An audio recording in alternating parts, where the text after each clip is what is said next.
পাত্রপক্ষ প্রথম দেখাতেই অনুশ্রীদের বাড়িতে এসে অনুশ্রীকে পছন্দ করে সোজা আশীর্বাদ করে যাওয়ার সিদ্ধান্ত নেওয়া মাত্রই এবার অনুশ্রী ওর বাবার উপরে চরম ক্ষুব্ধ হলো। হ্যাঁ বন্ধুরা, ভিডিওটা লাইক দিয়ে দেখতে থাকুন। যে মুহূর্তে কিনা পাত্রপক্ষরা অনুশ্রীদের বাড়িতে এসে হাজির হয় এবং সেখানে যখন কিনা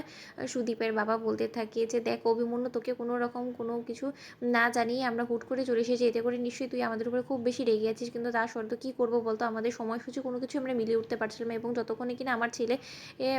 যতক্ষণে ওর শিডিউল মিলিয়ে উঠতো ততক্ষণে আমাদের আরও বেশি লেট হয়ে যেত। তার জন্য আমি ঠিক করলাম যে হুট করে একদিন যাই, কি আছে নিজেদের মধ্যেই তো, তাই না? তার জন্য আসলে তোর মেয়েকে দেখার জন্য আমাদের আর তর্স হয়েছিল না এবং আমার তো আর তর্স হয়েছে না যে কবে তোর মেয়েকে আমি আমার ঘরে লুকিয়ে করে আমার বাড়ির বউ করে আমি আমার বাড়িতে নিয়ে যাব। ঠিক সেই মুহূর্তে যখন কিনা অনুশ্রীর বাবা বলতে থাকে যে এটা তো আমার ভাগ্য যে তুই এত দিনের বন্ধুত্বকে আমাদের আত্মীয়তার মধ্যে পরিণত করতে চাইছিস এবং এই সম্পর্কে আমি কোনোদিনও ভাবতেও পারতাম না যদি তুই একবারই আমার কাছে এরকম একটা প্রস্তাব না রাখতিস, জানিস তো, কারণ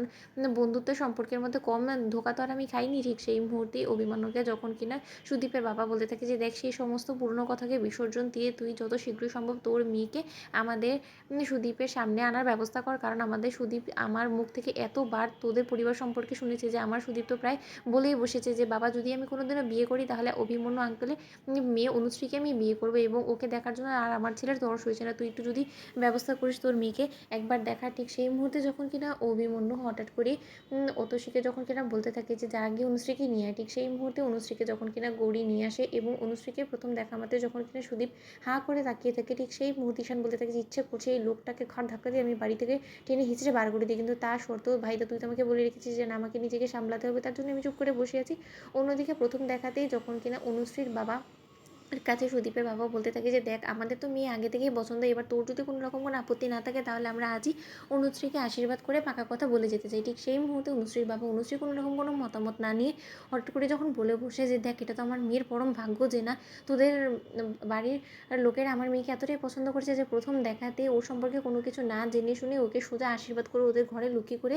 তুলতে চাইছি, এতে করে আমার কিসের এত আপত্তি থাকবে বলতে? এটা তো রীতিমতো আমার ভাগ্যের বিষয় যে আমার মেয়েকে আমি এতটাই ভালো শিক্ষা দিয়ে মানুষ করছি যে ওকে এক ঝলক দেখা মাত্রই তোর ছেলে পছন্দ করে ফেলেছে। তোদের বাড়িরই তো মেয়ে, তাহলে আমাকে কেন জিজ্ঞেস করছিস বলতো? ঠিক সেই মুহূর্তে সুদীপের পরিবাররা যখন কিনা অনুশ্রীকে ঈশানের সামনে আশীর্বাদ করে বিয়ের পাকা কথা বলে ফেলে, ঠিক তার পর মুহূর্তে অনুশ্রী যখন এক পর্যায়ে বিরক্ত হয়ে বলতে থাকে যে সত্যি বাবা, আমি কোনোদিনও কল্পনা করিনি যে তুমি এরকম একটা জঘন্য কাজ করবে, আমাকে এই বাড়ি থেকে তাড়ানোর এতটাই তোমার তাড়া যে তুমি আমার কোনো রকম কোনো সম্মতি না নিয়ে আমার বিয়েটা ফিক্স করে ফেললে, তাও আবার সুদীপ